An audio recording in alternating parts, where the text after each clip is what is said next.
My spiritual master would often quote from the Vedic scriptures. One verse in particular resonates with me very deeply. O sons of nectar, you were born in nectar. You were born in this nectarian ocean sea. You were born to taste nectar. So never allow yourself to be satisfied with anything but nectar.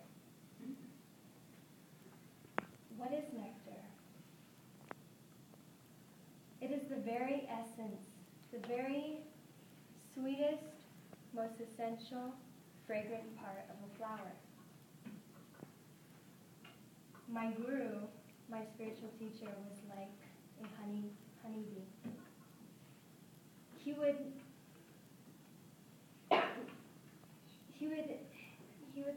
go to any person and he would be able to excavate the nectar out of them, no matter what walk of life they were from. Even if they were the worst criminals, he would be able to see their highest potential and extract that. Because he was the embodiment of divine love, he was able to infuse in hearts an actual goal for their ultimate happiness.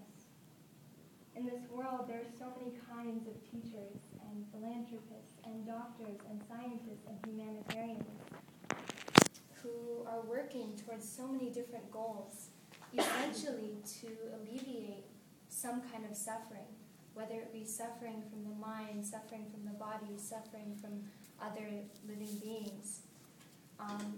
But ultimately, they can't relieve the suffering of birth, old age, death, disease, and all of these things. So, therefore, the ultimate teacher and goal is one that can liberate us from that kind of suffering, from the suffering of the body and the mind. And my guru always emphasized the importance of realizing what is the ultimate goal and purpose of this human life, and reminding me and so many others all around the world that we exist to taste nectar, and we should never be satisfied with anything less. Because he was the embodiment of divine affection, he cared so deeply to establish and give us a process by which we can attain that goal.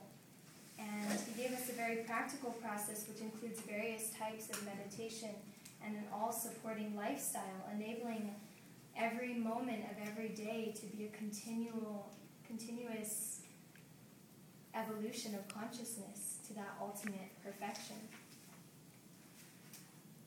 Because he was the embodiment of divine love, he made so much deep relationship with each and every person that he encountered. And he filled their hearts with so much love and affection. Because he was actually tapped into that reservoir of nectar, and he was actually experiencing a certain kind of bliss, he was able to transmit that to all that he came in contact with. To be around him was to actually have a sample experience of that blissful reality.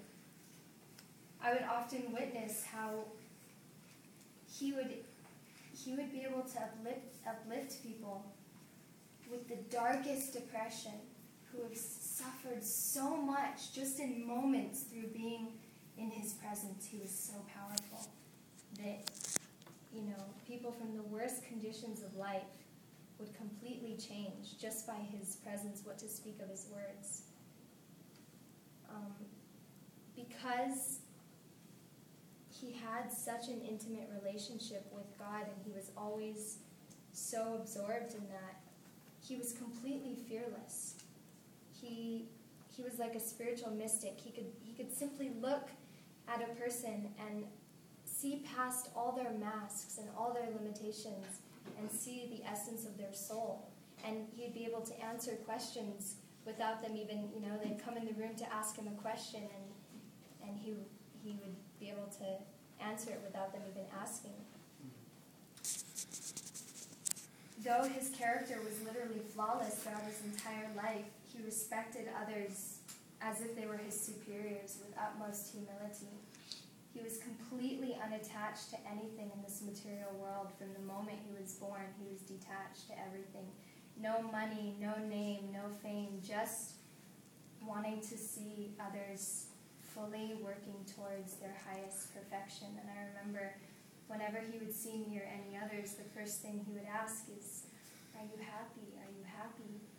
And even if I wasn't, I would automatically feel so happy because he was just emanating that pure happiness and that pure unconditional love. And when I think of unconditional love, the purest thing that I can think of in this world is the relationship between a mother and her child. But even that is conditioned because the mother has love for her child because the child is hers.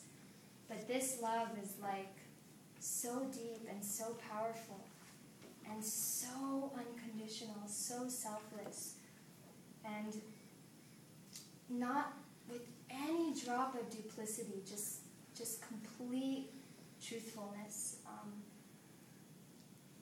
He was so compassionate that he couldn't even kill a mosquito. Like he saw God in every drop of life. So just like an expert gardener can identify various different kinds of seeds and know exactly how to nourish that seed, he could identify exactly where a person was at and freely give them exactly what they need to make progress. He always held the mirror of our highest ideal before us, even if it felt like it was impossible to achieve. So a real guru means someone who can bring someone from the darkness of ignorance into the light of pure consciousness, pure love, pure consciousness. And to find such a benefactor in this world is very rare. So I don't know how I can ever repay him, but sharing what he's given me and perfecting my